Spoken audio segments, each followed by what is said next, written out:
لوگو اپنے پروردگار سے ڈرو کہ قیامت کا زلزلہ ایک حادثہ عظیم ہے۔ اے مخاطب، جس دن تو اس کو دیکھے گا اس دن یہ حال ہوگا کہ تمام دودھ پلانے والی عورتیں اپنے بچوں کو بھول جائیں گی اور تمام حمل والیوں کے حمل گر پڑیں گے، اور لوگ تجھ کو متوالے نظر آئیں گے مگر وہ متوالے نہیں ہوں گے بلکہ عذاب دیکھ کر مدہوش ہو رہے ہوں گے۔ بے شک اللہ کا عذاب بڑا سخت عذاب ہے۔ اور بعض لوگ ایسے ہیں جو اللہ کی شان میں علم و دانش کے بغیر جھگڑتے اور ہر شیطان سرکش کی پیروی کرتے ہیں، جس کے بارے میں لکھ دیا گیا ہے کہ جو اسے دوست رکھے گا تو وہ اس کو گمراہ کر دے گا اور دوزخ کے عذاب کا رستہ دکھائے گا۔ لوگو، اگر تم کو مرنے کے بعد جی اٹھنے میں کچھ شک ہو تو ہم نے تم کو پہلی بار بھی تو پیدا کیا تھا، یعنی ابتدا میں مٹی سے، پھر اس سے نطفہ بنا کر، پھر اس سے خون کا لوتھڑا بنا کر، پھر اس سے بوٹی بنا کر، جس کی بناوٹ کامل بھی ہوتی ہے اور ناقص بھی، تاکہ تم پر اپنی خالقیت ظاہر کر دیں، اور ہم جس کو چاہتے ہیں ایک میعاد مقرر تک پیٹ میں ٹھہرائے رکھتے ہیں، پھر تم کو بچہ بنا کر نکالتے ہیں، پھر تم جوانی کو پہنچتے ہو، اور بعض قبل از پیری مر جاتے ہیں اور بعض شیخ فانی ہو جاتے اور بڑھاپے کی نہایت خراب عمر کی طرف لوٹائے جاتے ہیں کہ بہت کچھ جاننے کے بعد بالکل بے علم ہو جاتے ہیں۔ اور اے دیکھنے والے، تو دیکھتا ہے کہ ایک وقت میں زمین خشک پڑی ہوتی ہے، پھر جب ہم اس پر مہ برساتے ہیں تو وہ شاداب ہو جاتی اور ابھرنے لگتی ہے اور طرح طرح کی بارونق چیزیں اگاتی ہے۔ ان قدرتوں سے ظاہر ہے کہ اللہ ہی قادر مطلق ہے جو برحق ہے، اور یہ کہ وہ مردوں کو زندہ کر دیتا ہے، اور یہ کہ وہ ہر چیز پر قدرت رکھتا ہے، اور یہ کہ قیامت آنے والی ہے، اس میں کچھ شک نہیں، اور یہ کہ اللہ سب لوگوں کو جو قبروں میں ہیں جلا اٹھائے گا۔ اور لوگوں میں کوئی ایسا بھی ہے جو اللہ کی شان میں بغیر علم و دانش کے اور بغیر ہدایت کے اور بغیر کتاب روشن کے جھگڑتا ہے اور تکبر سے گردن موڑ لیتا ہے تاکہ لوگوں کو اللہ کے رستے سے گمراہ کر دے، اس کے لیے دنیا میں ذلت ہے، اور قیامت کے دن ہم اسے عذاب آتش سوزاں کا مزہ چکھائیں گے۔ اے سرکش، یہ اس کفر کی سزا ہے جو تیرے ہاتھوں نے آگے بھیجا ہے، اور اللہ اپنے بندوں پر ظلم کرنے والا نہیں۔ یہ اللہ کے سوا ایسی چیز کو پکارتا ہے جو نہ اسے نقصان پہنچائے اور نہ فائدہ دے سکے، یہی تو پرلے درجے کی گمراہی ہے۔ بلکہ ایسے شخص کو پکارتا ہے جس کا نقصان فائدے سے زیادہ قریب ہے،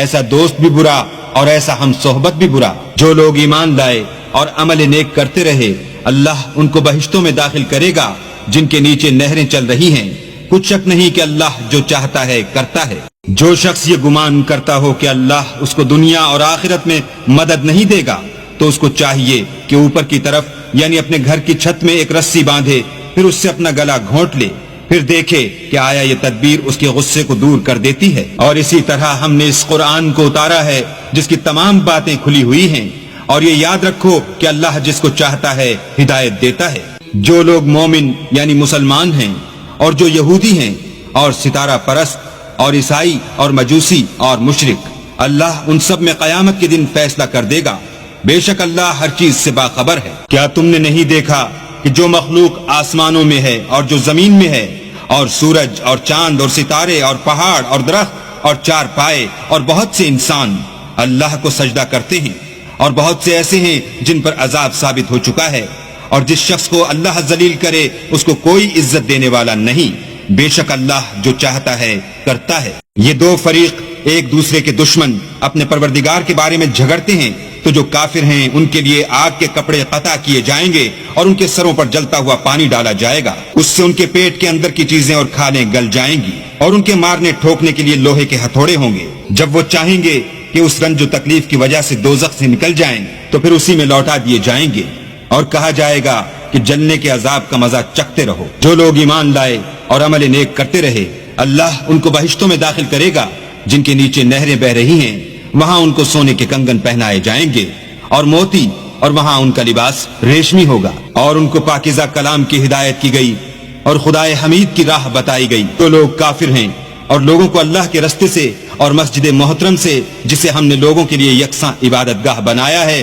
روکتے ہیں، خواہ وہ وہاں کے رہنے والے ہوں یا باہر سے آنے والے، اور جو اس میں شرارت سے کجروی و کفر کرنا چاہے اس کو ہم درد دینے والے عذاب کا مزہ چکھائیں گے۔ اور ایک وقت تھا جب ہم نے ابراہیم کے لیے خانہ کعبہ کو مقام مقرر کیا اور ارشاد فرمایا کہ میرے ساتھ کسی چیز کو شریک نہ کیجو، اور طواف کرنے والوں اور قیام کرنے والوں اور رکوع کرنے والوں اور سجدہ کرنے والوں کے لیے میرے گھر کو صاف رکھا کرو، اور لوگوں میں حج کے لیے ندا کر دو کہ تمہاری طرف پیدل اور دبلے دبلے اونٹوں پر جو دور دراز رستوں سے چلے آتے ہوں سوار ہو کر چلے آئیں، تاکہ اپنے فائدے کے کاموں کے لیے حاضر ہوں، اور قربانی کے ایام معلوم میں 4 پایاں مویشی کے ذبح کے وقت جو اللہ نے ان کو دیے ہیں ان پر اللہ کا نام لیں،